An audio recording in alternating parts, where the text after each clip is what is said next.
Assalamualaikum warahmatullahi wabarakatuh. Anak-anak sekalian, kita berjumpa kembali dengan pembelajaran fisika, di mana untuk kali ini saya akan menyampaikan materi tentang sifat elastisitas bahan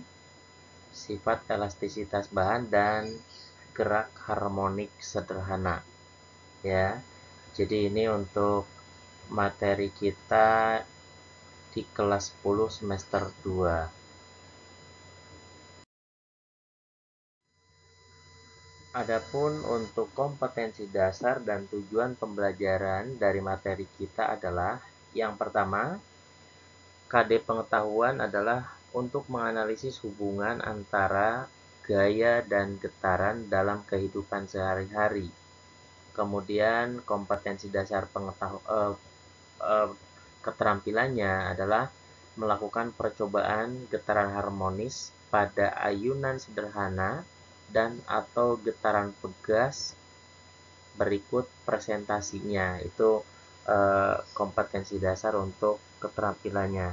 Lalu tujuan pembelajaran, setelah mengikuti pembelajaran, peserta didik diharapkan dapat yang pertama mengamati sifat elastisitas bahan pada percobaan hukum Hooke. Kemudian yang kedua, mengamati peragaan atau simulasi getaran harmonik sederhana pada ayunan bandul atau getaran pegas. Kemudian berikutnya, dapat mendeskripsikan karakteristik gerak pada getaran pegas, lalu menjelaskan hubungan antara periode getaran dan massa benda berdasarkan data dari hasil pengamatan. Kemudian menganalisis simpangan, kecepatan, dan percepatan pada getaran harmonik. Kemudian melakukan percobaan GHS pada ayunan bandul dan getaran pegas. Lalu yang terakhir, dapat mengolah data dan menyajikannya dalam bentuk grafik dari hasil percobaan yang dilakukan. Nah, ini kalau kita bisa melakukannya secara luring, ya. Itu untuk kompetensi dasar dan tujuan pembelajaran yang ingin kita capai. Oke, yang pertama kita masuk ke materi hukum Hooke. Hukum Hooke menyatakan bahwa jika gaya tarik yang tidak melampaui batas elastisitas sebuah pegas diberikan terhadap sebuah pegas, maka pertambahan panjang pegas yang terjadi ini sebanding dengan gaya tarik yang diberikan.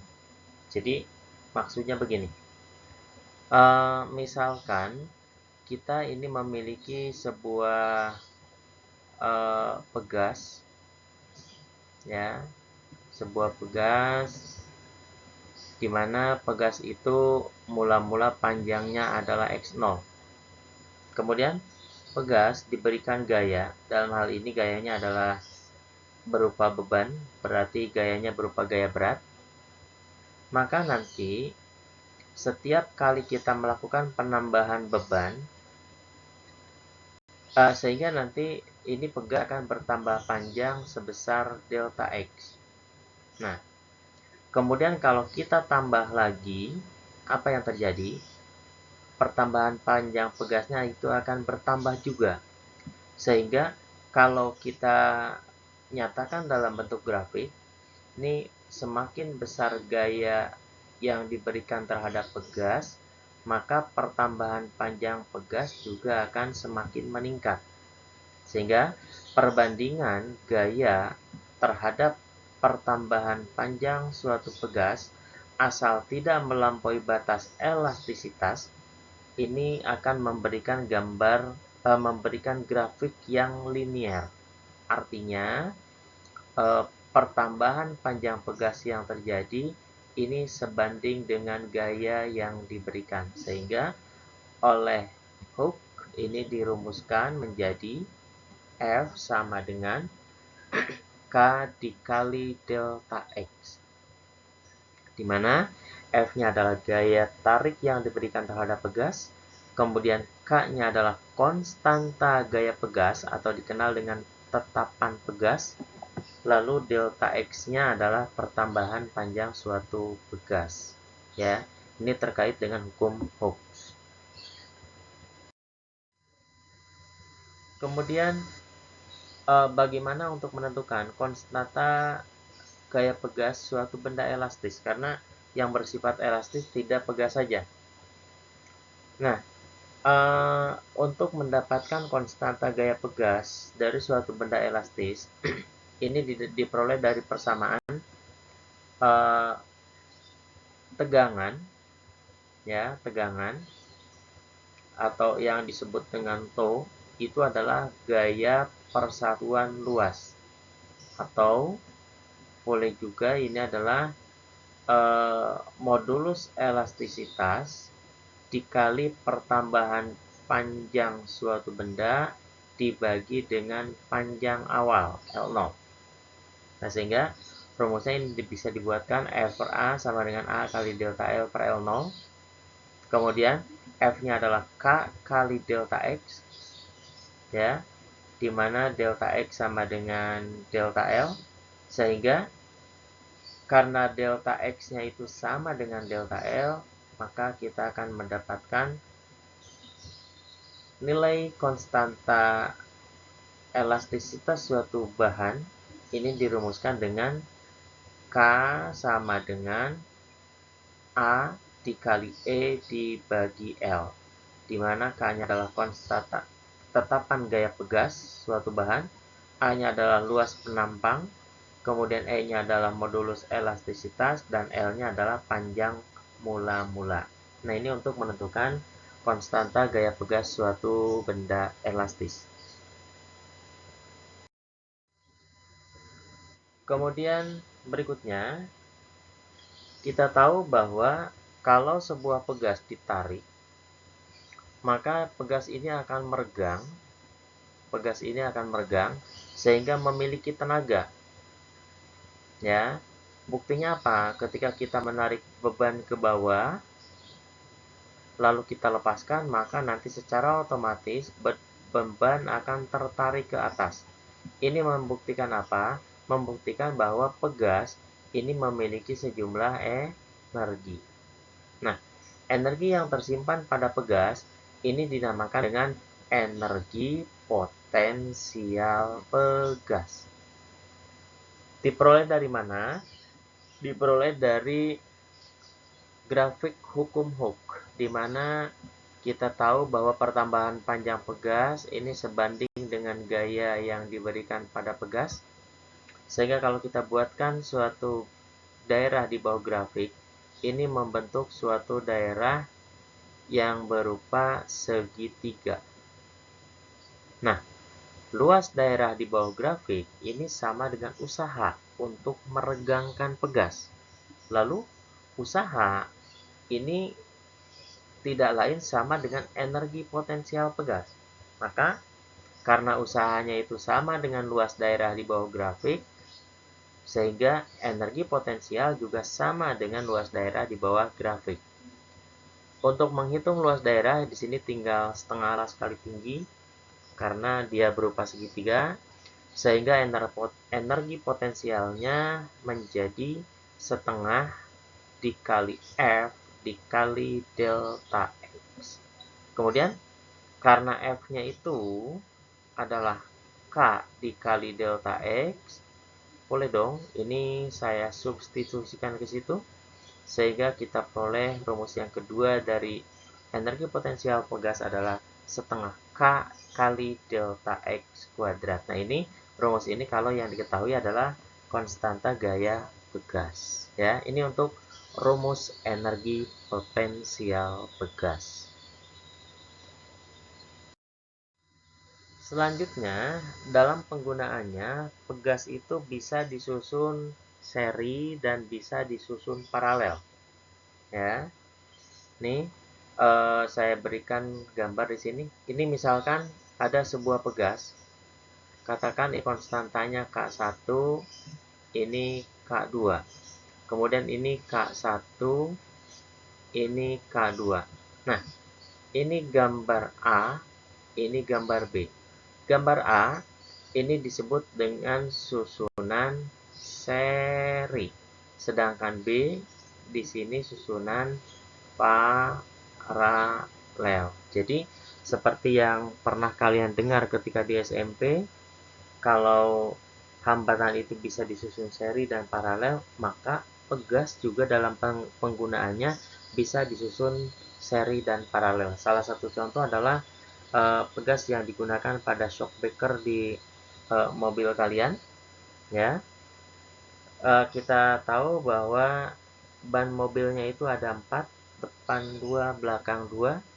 Kemudian setiap pegas ditopang, setiap roda ditopang dengan pegas, maka susunan dari keempat pegas pada mobil itu adalah susunan paralel. Nah, sekarang bagaimana prinsip gaya dan pertambahan panjang pegas yang terjadi jika disusun seri dan paralel? Yang pertama, kita lihat susunan seri. Ya, di sini ada dua buah pegas, masing-masing konstantanya K1 dan K2, disusun secara seri, dihubungkan langsung, dan diberi beban M. Maka, tiap-tiap pegas ini akan mengalami gaya yang sama. Jadi, berapapun pegas yang disusun, ketika digantungi beban M, maka dia akan mengalami gaya pegas, sehingga gaya yang bekerja pada tiap-tiap pegas sama dengan gaya total. Tetapi yang beda apa? Yang beda adalah pertambahan panjang. Misal, pegas 1 meregang sebesar delta X1. Kemudian pegas 2 meregang sebesar delta X2 atau X1, X2 ya. Nah, maka karena berdasarkan hukum Hooke bahwa F sama dengan K kali delta X, jadi kalau ini pertambahan panjang pegas totalnya adalah delta X, maka berarti delta X atau X seri ini tidak lain sama dengan X1 ditambah X2 ditambah X3 dan seterusnya. Lalu X saya ambil dari rumus hukum Hooke dari sini, sehingga untuk pertambahan panjang pegas total berarti F dibagi K total. Kemudian untuk pegas 1 berarti F1 dibagi K1. Untuk pegas 2 F2 dibagi K2 dan seterusnya. Sedangkan kita tahu gaya pada susunan seri bagaimana? Gaya yang bekerja pada tiap-tiap pegas pada susunan seri sama dengan gaya total. Sehingga ini F-nya bisa kita coret dong. Coret, coret, coret, coret. Sehingga akan kita peroleh bahwa konstanta gaya total apabila beberapa pegas disusun secara seri ini dapat dihitung dengan 1/k seri sama dengan 1/k 1 ditambah 1/k 2 ditambah 1/k 3 dan seterusnya. Ini untuk menghitung konstanta total dari beberapa pegas yang disusun secara seri.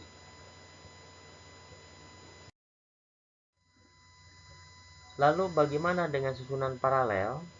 Untuk susunan paralel, ketika dua pegas, katakanlah di sini ada dua pegas dengan konstanta K1 dan K2, digantungi beban bermassa M, maka kedua pegas akan bertambah panjang sebesar delta X yang sama. Berarti delta X totalnya itu adalah X1 ditambah X2 dan seterusnya. Sedangkan setiap pegas akan menderita gaya yang berbeda. Sehingga untuk pegas 1, gaya yang dirasakannya adalah F1. Untuk pegas 2, berarti gaya yang dirasakannya adalah F2. Untuk pegas 3, gaya yang dirasakannya F3, dan seterusnya. Sehingga Gaya secara total ini adalah gaya pada pegas 1 ditambah gaya pada pegas 2 ditambah gaya pada pegas 3, ini sama dengan gaya total atau gaya yang bekerja pada pegas yang disusun secara paralel dengan pertambahan panjang yang sama, sehingga gaya total ini adalah Fp sama dengan F1 tambah F2 tambah F3, kemudian F itu adalah K dikali X, maka berarti untuk gaya paralel adalah K paralel dikali X paralel, untuk gaya F1 adalah K1 kali X1, gaya F2 K2 kali X2, dan seterusnya. Lalu yang sama siapa? Yang sama adalah delta X, ya, delta X. Jadi delta X1 sama dengan delta X2 sama dengan delta X3 dan seterusnya. Maka berarti delta X-nya kita coret, X-nya, sehingga kita peroleh konstanta pegas total untuk susunan pegas secara paralel. Ini tinggal dijumlahkan langsung. K paralel sama dengan K1 tambah K2 tambah K3 dan seterusnya. Nah, ini untuk menghitung susunan paralel pada beberapa buah pegas. Nah, sekarang kita lihat beberapa contoh soal terkait dengan hukum Hooke. Oke, yang pertama, sebuah pegas, sebuah benda bermasa 20 kg, ya, seperti biasa, massa 20 kg, digantungi pada ujung pegas sehingga pegas bertambah panjang, delta X-nya adalah 10 cm atau 0,1 meter. Lalu percepatan gravitasinya adalah 10 m per s kuadrat. Pertanyaannya adalah berapa konstanta gaya pegas? Nah, ini kita gunakan hukum Hooke bahwa F sama dengan K dikali delta X. Nah, F di sini adalah karena pegas digantungi beban berarti sama dengan gaya berat. W sama dengan K dikali delta X. W-nya apa? W-nya adalah M kali G sama dengan K dikali delta X. Tinggal kita masukin. Masanya berapa? 20. G-nya 10. Kemudian tetapan pegasnya yang dicari. Lalu dikali delta X-nya 0,1. Maka K sama dengan 200 dibagi 0,1. Berapa? Hasilnya adalah 2000 Newton per meter. Ini adalah konstanta gaya pegas yang dimaksudkan. Lanjut contoh soal nomor 2. Suatu pegas panjangnya 10 cm. Jika pegas ditarik dengan gaya 4 Newton, ya, berarti ini diketahui panjang pegas mula-mula adalah 10 cm. Jika ditarik dengan panjang 4 Newton, maka panjangnya menjadi 22. Jika diberi gaya F1 4 Newton, maka panjangnya menjadi 22 cm. Berarti delta X1-nya gimana? Berarti delta X1-nya adalah X dikurangi X0. X1 lah ini ya. Berarti 22 dikurangi 10. Berapa? 12 cm. Gitu. Pegas memenuhi hukum Hooke. Panjang total pegas ketika ditarik dengan gaya 6 Newton. Nah, sekarang bila gayanya itu 6 Newton, berapa panjang pegas sekarang? Itu. Nah, untuk jenis pegas yang sama berarti konstanta gayanya tetap. Maka kita buat begini. K1, konstanta gaya 1 sama dengan konstanta gaya 2. Berarti F1 per delta X1 sama dengan F2 per delta X2. F1-nya berapa? F1-nya 4 Newton. Pertambahan panjangnya berapa? Pertambahan panjangnya adalah 12 cm. Sama dengan F2-nya berapa? 6 Newton. Kita cari dulu delta X2. Maka berarti delta X2 sama dengan 6 kali 12 dibagi 4. Hasilnya berapa? Hasilnya adalah coret 3 ya. Jadi 18 cm. Itu pertambahan panjang delta X2. Maka panjang totalnya jadi berapa? Panjang totalnya adalah X2 sama dengan X0 ditambah delta X2. X0-nya berapa? 10 ditambah delta X2-nya berapa? 18 cm. Maka panjang total pegas ketika ditarik oleh gaya 6 Newton adalah 28 cm. Ini penggunaan dari hukum Hooke. Lalu contoh soal yang ketiga. Untuk contoh soal yang ketiga adalah 4 buah pegas yang identik. Identik itu berarti konstantanya sama. Masing-masing mempunyai konstanta elastisitas 1600 Newton per meter, disusun secara kombinasi, seri, dan paralel. Pertanyaannya, tentukan berat beban W yang digantung agar sistem pegas bertambah sebesar 5 cm. Kemudian yang kedua, energi potensial pegas. Nah, untuk menjawab ini, langkah pertama adalah kita harus menentukan dulu konstanta total gaya pegas ya. Jadi pertama kita lihat dulu K total. Ini kita buat seri dulu.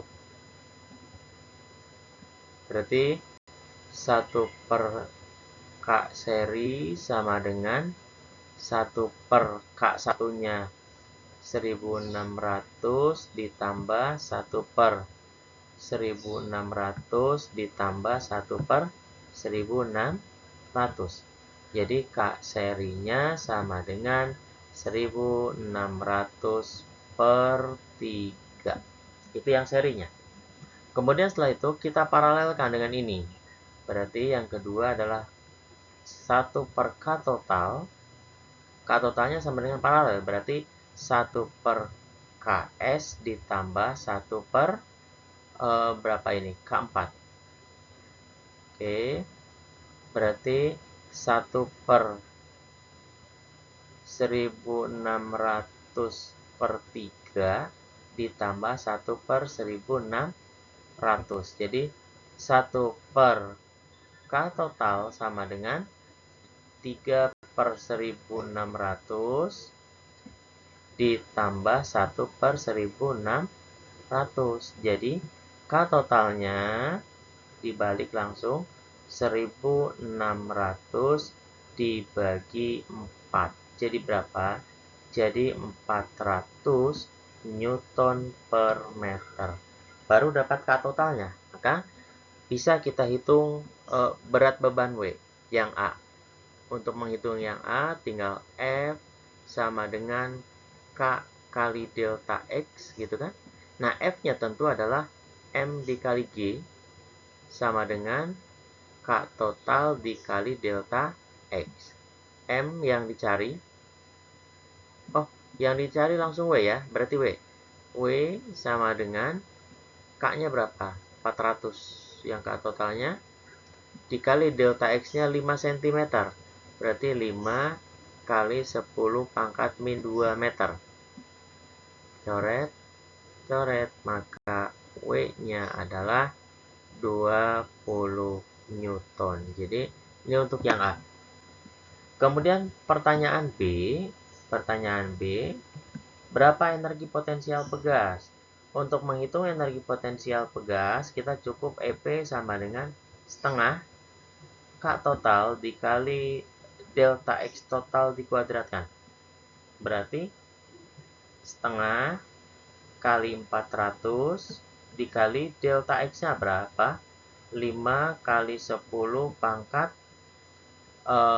min 2 dikuadratkan. Berarti 200 dikali 25 kali 10 pangkat min 4. 200 kali 25 berapa?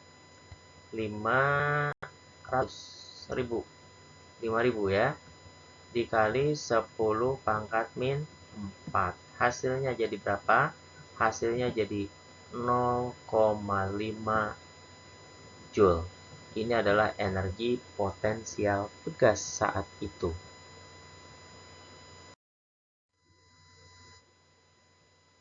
Lalu soal nomor 4. Untuk soal nomor 4, sebuah pegas konstantanya 200 Newton per meter dan panjang pegasnya 50 cm. Dipotong menjadi dua bagian yang sama. Jika potongan pegas tersebut disusun paralel dan ditarik oleh gaya 40 Newton, hitung pertambahan panjang pegas. Oke. Pertama, konstanta gaya pegasnya itu adalah 200. Lalu panjangnya 50 cm. Dipotong menjadi dua, maka berarti masing-masing panjangnya menjadi 25 cm. Ya. Lalu keduanya disusun secara paralel. Nah, pegas ketika dipotong, konstantanya berubah apa enggak? Enggak berubah. Jadi, kita langsung cari konstanta paralelnya. Ya, karena paralel berarti K paralel sama dengan K1 ditambah K2. K1-nya berapa? 200. K2-nya berapa? 200 juga. Maka K totalnya menjadi 400 Newton per meter. Nah, lalu pegas ditarik dengan gaya F-nya adalah 40 Newton. Pertanyaannya, hitung pertambahan panjang sistem pegas. Ini persis tinggal kita masukin ke dalam rumus F sama dengan K paralel dikali delta X. F-nya berapa? F-nya adalah 40 Newton. K paralelnya berapa? 400. Dikali pertambahan panjang yang dicari. Maka pertambahan panjang yang dicari adalah sama dengan 4 dibagi 40. Berapa? 0,1 meter atau 10 cm. Ini adalah pertambahan panjang pegas yang terjadi.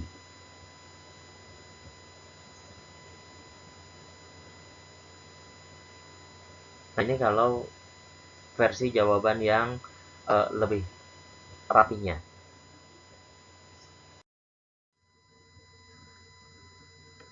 Baik, kita lanjutkan dengan materi kita yang kedua, yaitu gerak harmonik sederhana atau disingkat dengan GHS.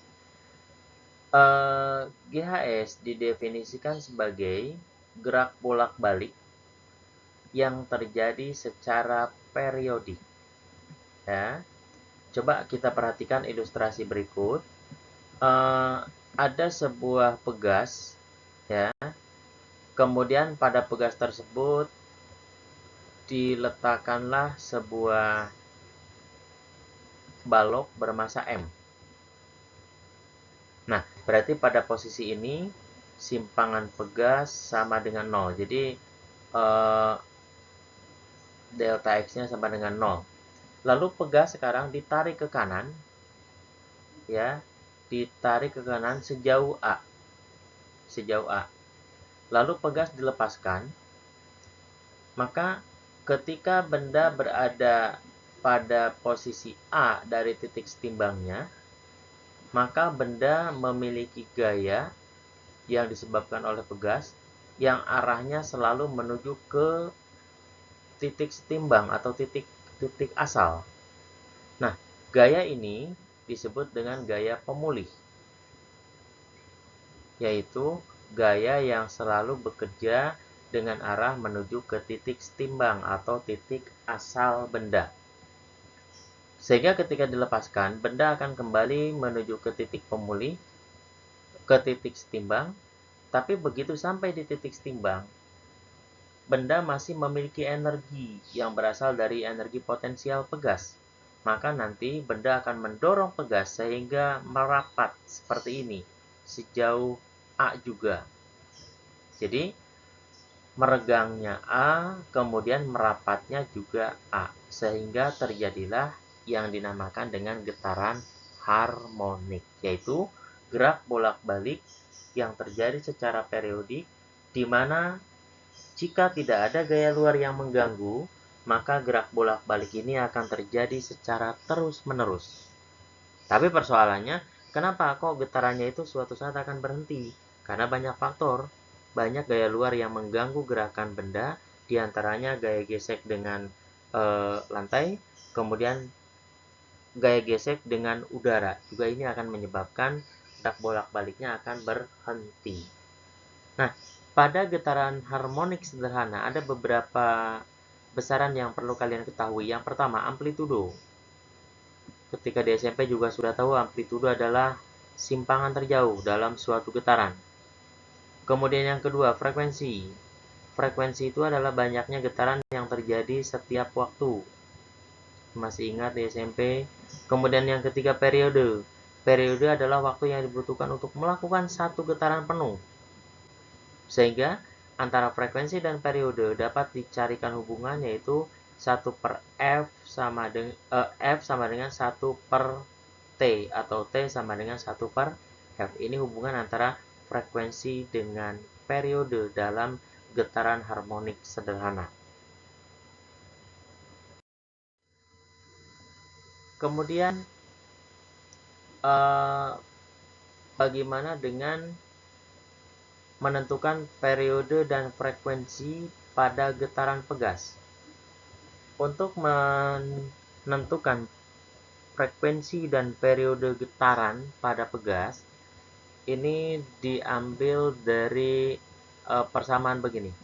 Ketika sebuah benda yang digantungkan pada pegas kemudian disimpangkan pada simpangan maksimum, seperti di sini, lalu dilepaskan, maka nanti benda akan menuju ke titik setimbang dengan percepatan yang maksimum. Maka pada saat itu akan berlaku bahwa gaya pemulih yang bekerja pada benda ini lagi maksimum sama dengan konstanta gaya bekas dikali dengan simpangan terjauh. Simpangan terjauhnya adalah X max.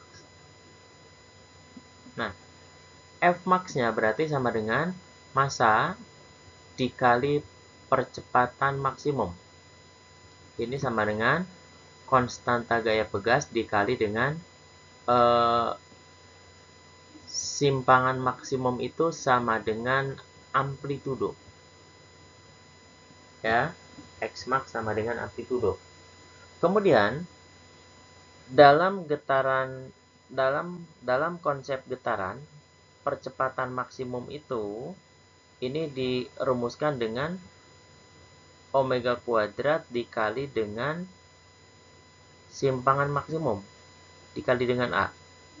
Sehingga dengan demikian nanti M-nya menjadi M dikali omega kuadrat dikali A sama dengan kali A ya, sama dengan konstanta gaya pegas dikali simpangan maksimum. simpangan maksimumnya saya coret, sehingga saya peroleh K sama dengan M dikali omega kuadrat. Kemudian dari sini dapat saya uraikan omega itu sama dengan 2pi per T atau 2pf.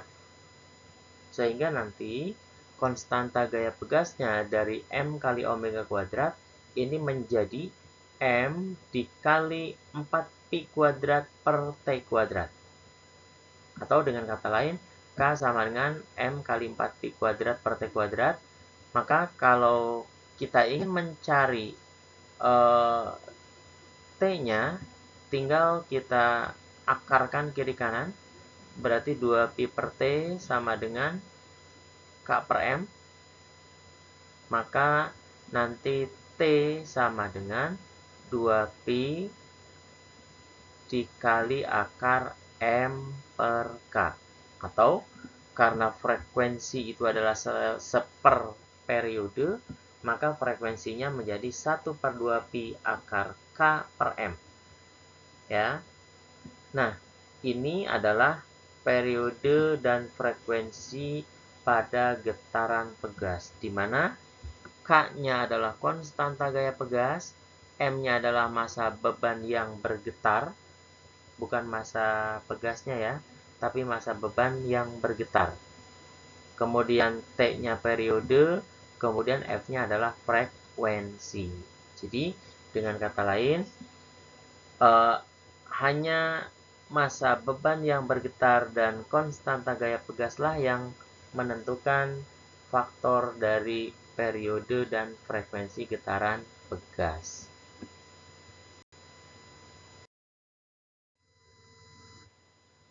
Lalu yang kedua, getaran harmonik dapat diperoleh juga dari ayunan bandul. Perhatikan, sebuah bandul diikat oleh tali yang panjangnya L. Lalu bandul saya simpangkan ke titik A. Pertama disimpangkan ke titik A. Lalu dari titik A dilepaskan. Setelah dilepaskan dari A, dia akan bergerak ke B. Di B masih punya energi kinetik, kemudian dia akan melanjutkan ke C. Di C akan balik lagi ke B. Dari B akan kembali lagi ke A. Begitu seterusnya akan terjadi secara periodik sehingga terjadilah getaran harmonik. Nah, untuk satu ayunan bandul didefinisikan sebagai pergerakan bandul dari suatu titik sampai kembali ke titik tersebut setelah melewati titik setimbang. Jadi, kalau kita tetapkan titik A sebagai titik acuan, maka ayunan bandul dari A, satu ayunan itu didefinisikan sebagai pergerakan dari A ke B, dari B ke C, dari C ke B, dari B kembali lagi ke A. Itu untuk satu ayunan bandul. Ya. Nah, bagaimana untuk menentukan frekuensi dan periodenya? Untuk menentukan frekuensi ayunan bandul, di sini dirumuskan dengan F sama dengan 1/2pi akar G per L, di mana G-nya adalah percepatan gravitasi dan L adalah panjang tali yang digunakan untuk membuat ayunan bandul. Lalu periodenya tinggal sebaliknya, karena periode itu adalah 1/F, maka T sama dengan 2pi akar L per G. Coba kalian perhatikan, bila massa beban yang bergantung adalah M, apakah massa beban mempengaruhi frekuensi dan periode? Tidak. Ya. Jadi, frekuensi dan periode getaran ayunan bandul ini hanya ditentukan oleh panjang tali dan percepatan gravitasi. Jadi itu yang mempengaruhi ayunan bandul.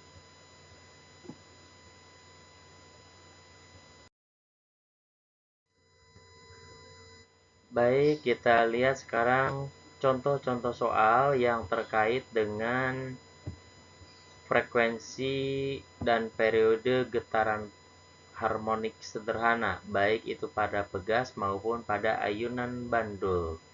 Nah, sekarang kita lihat contoh soal nomor 5. Sebuah pegas panjangnya 20 cm digantungkan vertikal, kemudian di ujung bawahnya diberi beban 200 gram, sehingga panjangnya bertambah 10 cm. Lalu beban ditarik 5 cm ke bawah dan dilepaskan sehingga terjadi getaran harmonik.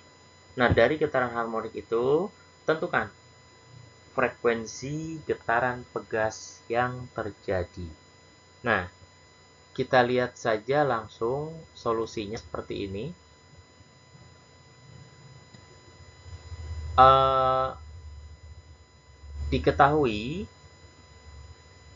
Diketahui massa beban adalah 200 gram, berarti 0,2 kilo.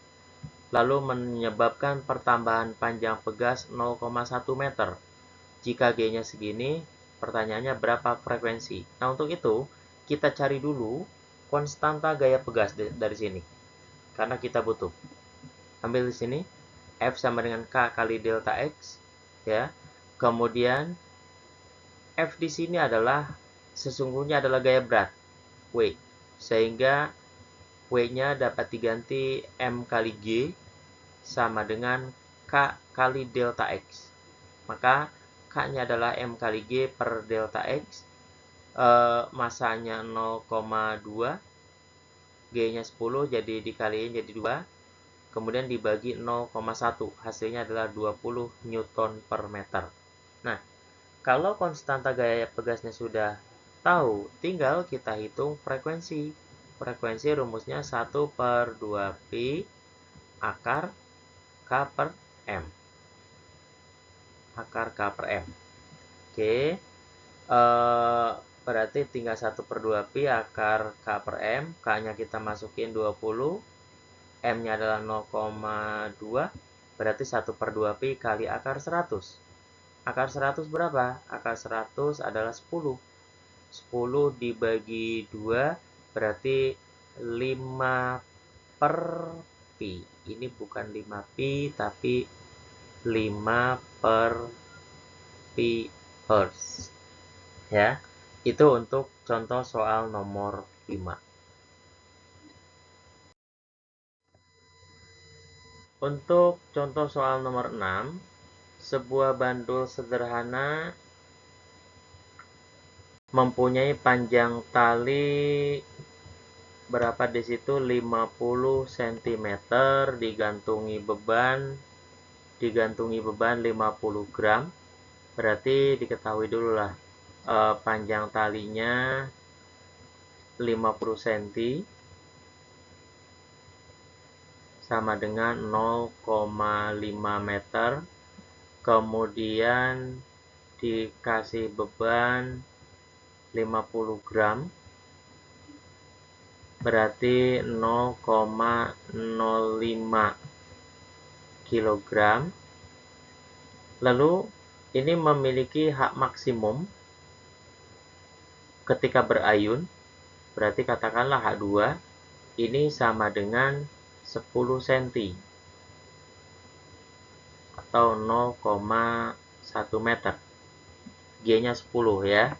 Jadi kalau saya gambarkan gini. Nah, pada saat dia berayun nih kan gini. Nah, ini H-nya adalah 0,1 cm. Ya, 0,1 cm.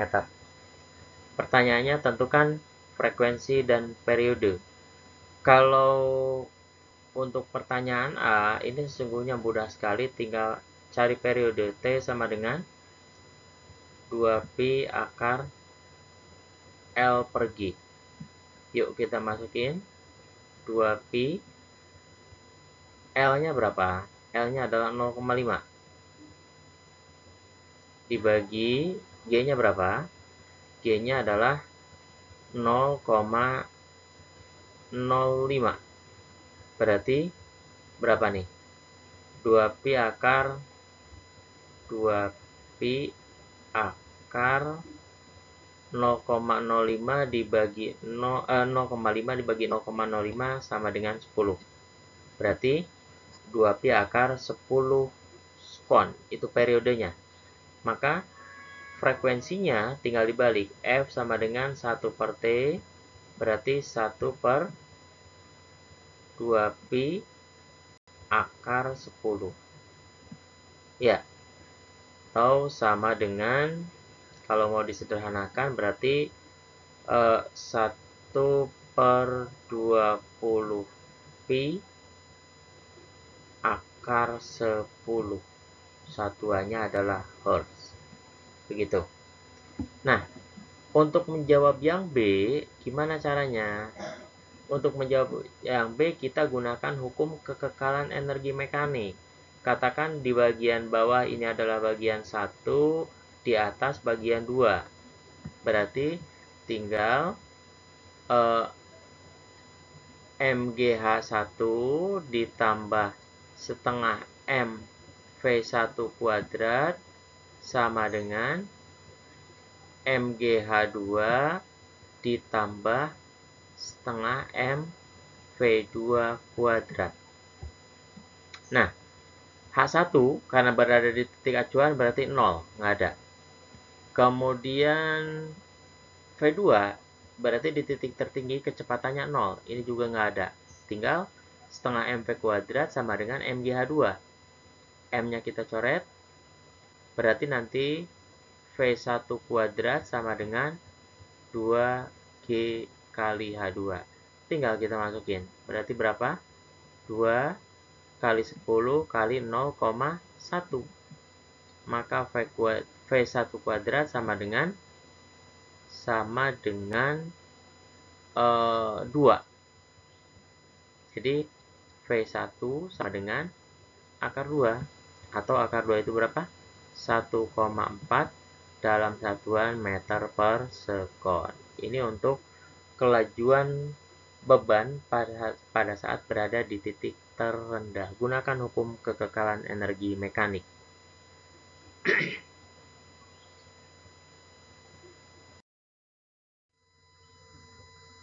Lalu contoh soal nomor 7.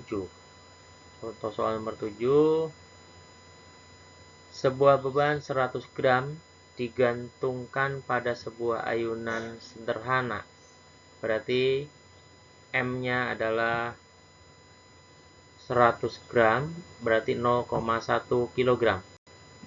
Digantungkan pada sebuah ayunan, kemudian disimpangkan sehingga bergerak bolak-balik dengan frekuensi katakanlah F1 sama dengan 5 Hz.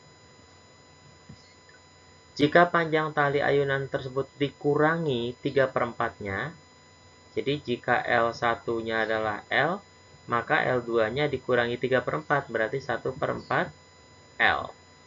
L2-nya ya, karena dikurangi 3/4. Tentukan frekuensinya, berarti F2 yang dicari. Nah, maka yang perlu kita cari adalah F2. Caranya gimana? Kita buat perbandingan saja. F1 berbanding F2 sama dengan 2pi akar 1 per 2pi akar G per L1 berbanding 1 per 2pi akar G per L2. 1 per 2pi-nya dicoret, F1-nya 5, F2-nya yang dicari, berarti tinggal G per L1 dikali L2 per G dalam akar ya. G-nya coret, maka tinggal kita masukin 5 berbanding F2 sama dengan akar dari L2-nya berapa? L2-nya adalah 1 per 4 L dibagi L1-nya L.